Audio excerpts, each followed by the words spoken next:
Pinag-usapan pa rin ngayon ang pagka-evict ni Binsoy.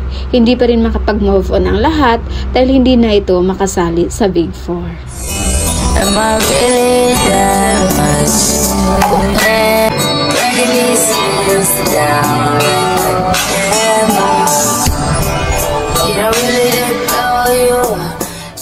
So ayan na guys, sa pagka-evict ni Binsoy, marami ang nasaktan at marami ang nanghinayang dahil may potential daw sana maging big winner kung hindi lang butuhan ang pinagbasihan. Pero sa kabilang banda, sobrang blessed naman ni Binsoy dahil may mga nag-offer sa kanya.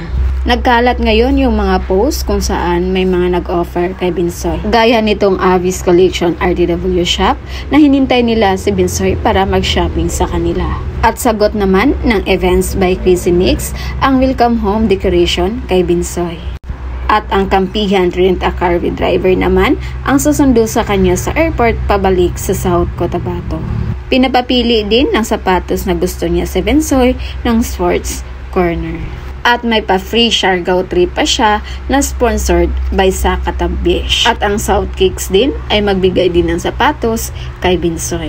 At ang pinakabongga so far na nag-offer kay Binsoy ay ang Rampadura package worth 5,999 from Copy Servisa. Kaya hindi lang yan guys, alam natin na marami pang magbigay or marami pang mag-sponsor kay Binsoy. Marami ang naawa sa kanyang pagka-effect ngayon dahil hindi na siya makasali pa sa Big Four.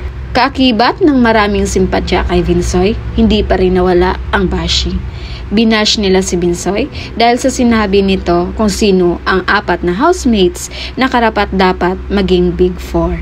Ang kanya kasing sinabi ay sina Kai, Rain, GM at Kulit. Marami ang nadismaya na hindi pala kasali si Fiang sa magiging Big Four ni Binsoy. Buong akala kasi nila na isa si Fiang sa Big Four ni Binsoy dahil best friend niya ito sa loob ng bahay. Grabe kasi ang iyak ni Fiang nung makitang si GM na lang yung bumalik sa loob ng bahay ni Kuya. At ito yung sa loobin naman netizens sa naging Big Four ni Binsoy.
Yan yung mga ilan sa mga nadismaya sa naging Big Four ni Binsoy.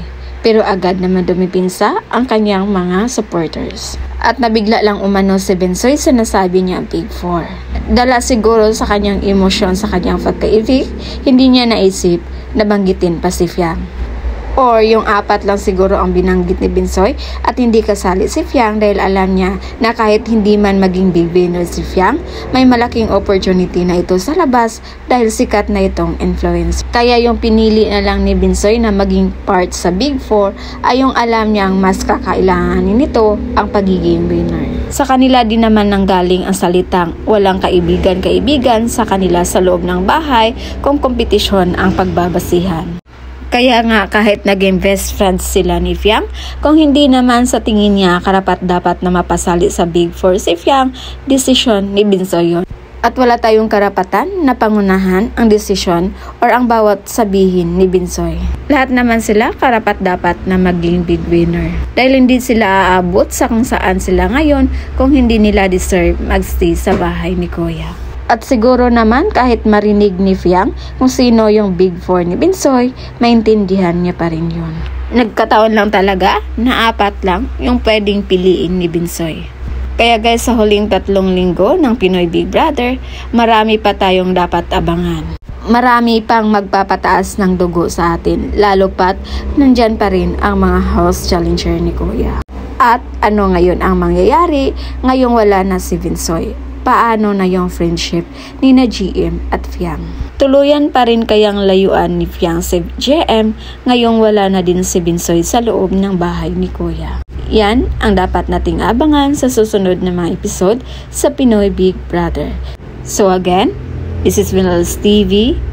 Thank you for watching and have a nice weekend. And pa-shoutout daw pala sa lahat ng supporters ng GM Fiang, Jar Fiang, Jarlet, at GM Jazz.